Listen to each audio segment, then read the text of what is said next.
राधे राधे महाराज जी। आपके चरणों में कोटि कोटि प्रणाम। महाराज जी, मैं भजन मार्ग पे आगे बढ़ना चाहता हूँ। महाराज जी, मन में लगातार डर बैठा हुआ है कि मेरे साथ कुछ बुरा होगा। बिल्कुल नहीं डरो। क्या होता है कि हमसे कोई ना कोई गलती होती रहती है। जब तक हम भगवान का निरंतर चिंतन नहीं करते तो वृत्तियां विषय की आती हैं और विषय की वृत्तियों के द्वारा गलती होती रहती है, अभी या पूर्व में। उन गलतियों का परिणाम आता है भय, दुख, शोक, बंधन, निंदा, जन्म मरण। एक क्रम है उसका।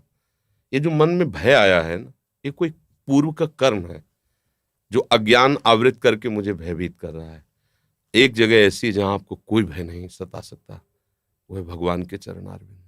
अगर उनका तुम में अपनापन हो जाए तो हर समय आप देखोगे कि भगवान का बल आपके अंदर जागृत है, फिर कहीं भय नहीं रहेगा।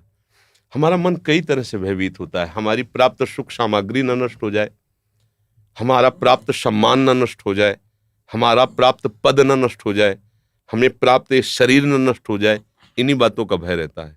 और ये सब परिवर्तनशील, इसमें भय नहीं करना है। जब रात्रि थी तो दिन आ ही रहा है, और दिन है तो रात्रि आएगी। कोई भी ताकत इसको रोक नहीं सकती है। भगवान श्री राम का राज्याभिषेक सुबह होने वाला है। पूरी अयोध्या आनंद से मगन है, और सुबह उनको 14 वर्ष का वनवास हो जाता है। पूरी अयोध्या में शोक छा जाता है। तो हम डरें क्यों? हम प्रभु के बच्चे हैं, प्रभु के अंश हैं हम, फिर हमें डर क्यों लग रहा है? कोई कर्म है जो हमको भयभीत कर रहा है। इसलिए हमें ऐसा कर्म करना चाहिए कि वो कर्म नष्ट हो जाए और भय हमारे हृदय में न रहे। भगवान की शरणागति का पहला लक्षण है निर्भय, दूसरा है निश्चिंत, तीसरा है निशोक। जितने भी भय हैं अधर्म के कारण लगते हैं, ध्यान रखना। कहीं भी चाहे जितना गुप्त रूप से अगर छोटा सा भी अधर्म हुआ है, तो सबसे पहले वो आपको भय प्रदान करेगा, फिर जलन प्रदान करेगा, फिर विघ्न रूप में वो आ जाएगा, रोग रूप में, समाज के प्रतिकूल व्यवहार रूप में आपके सामने आ जाएगा। फिर हमारा संतोष भाव बिगड़ जाएगा। भूल करके भी कोई असत आचरण न करें, और जो असत आचरण हमारे भूल से हो गए हैं उनके निदान के लिए हम, जैसे एक कांटा दूसरे कांटे से निकलता है, ऐसे हम ऐसा बलि सत आचरण करें जो उसको नष्ट कर दे। वो है भगवान का भजन, दूसरा कोई नहीं। अगर हमें जो नाम प्रिय भगवान का, राम कृष्ण हरि, वो नाम जप कर रहे हैं, और दूसरों में भगवत भावना अत्यंत आवश्यक है निर्भय होने के लिए।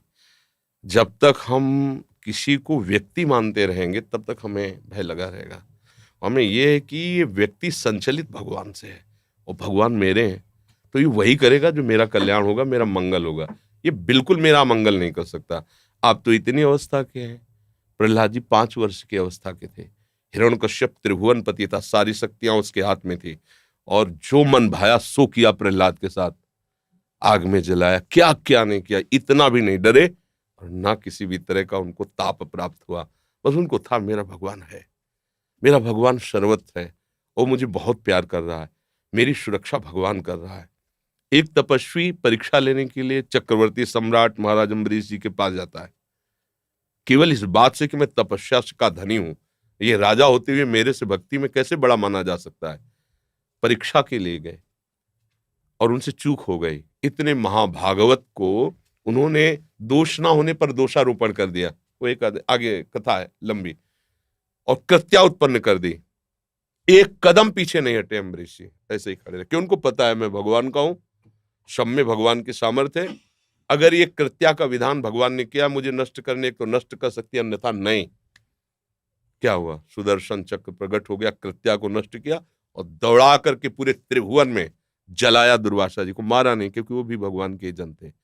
हमें अगर भगवान पर विश्वास हो जाए और ये भावना हो जाए कि सब भगवान की शक्ति से संचलित है। देखो, प्रभाव अलग अलग हो सकता है यंत्र का, लेकिन बिजली तो एक ही है। हीटर में, कूलर में, चाहे वो शीतलता प्रकट करे, वह गर्मी प्रकट करे, या कोई कार्यरत हो या अकार्य, बिजली तो बिजली है। ऐसे ही कोई दुष्ट स्वभाव वाला है या अच्छे स्वभाव वाला है, वह या क्रियारत है या शांत है, सब में भगवत तत्व विराजमान है।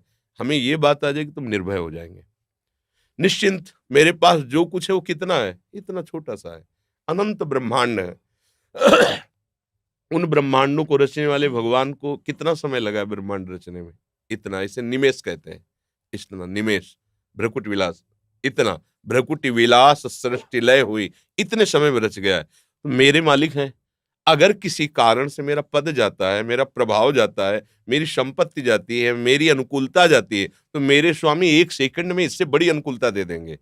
मसका ही करें बिरंच अजय ही मसकते। वो ब्रह्मा को मच्छर बना सकते हैं, मच्छर को ब्रह्मा बना सकते हैं। जो चेतन को जड़ करे, जड़े करे चैतन्य। जब इस बात पर विश्वास होगा तो आप निश्चिंत हो जाएंगे और आप कभी शोकित नहीं हो सकते, क्योंकि आपके पास जैसे पारसमणि मिल जाए तो किलो 2 किलो सोना चोरी हो जाए तो आपको शोक नहीं होगा, क्योंकि आप उससे जितना चाहो बना सकते हो। ऐसे भगवान अपने हो गए, भगवान से हमारा संबंध हो गया, तो त्रिभुवन की राज्य लक्ष्मी जाने पर भी आपको शोक नहीं होगा, क्योंकि माँ लक्ष्मी उनके चरणों को सहलाती रहती है। वो प्रभु मेरे यार हैं, मेरे मित्र हैं, मेरे गुरु हैं, मेरे पिता हैं, मेरी आत्मा है।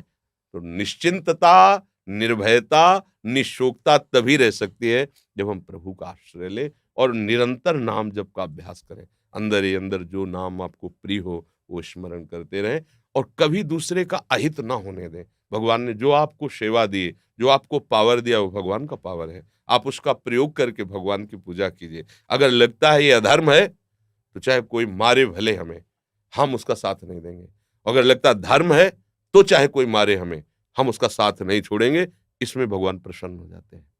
भगवान धर्मो रक्षति रक्षता, जो धर्म की रक्षा करता है धर्म। अब अपने लोग क्या हो गए हैं, हमारी बुद्धि जो है वर्तमान के सुख भोगों में इतना आसक्त हो गई कि इन सब बातों की तरफ, वो तो भगवान की आपके ऊपर कृपा है जो आप ये प्रश्न करके समझना चाहते हैं। नहीं, पदाधिकार और विषय सेवन और प्रगट में वर्तमान भोगों की बाहुल्यता में सुख बुद्धि, ये इस मार्ग की तरफ चलना ही नहीं चाहती। वर्तमान की प्रभुता में ही डूबी रहती है।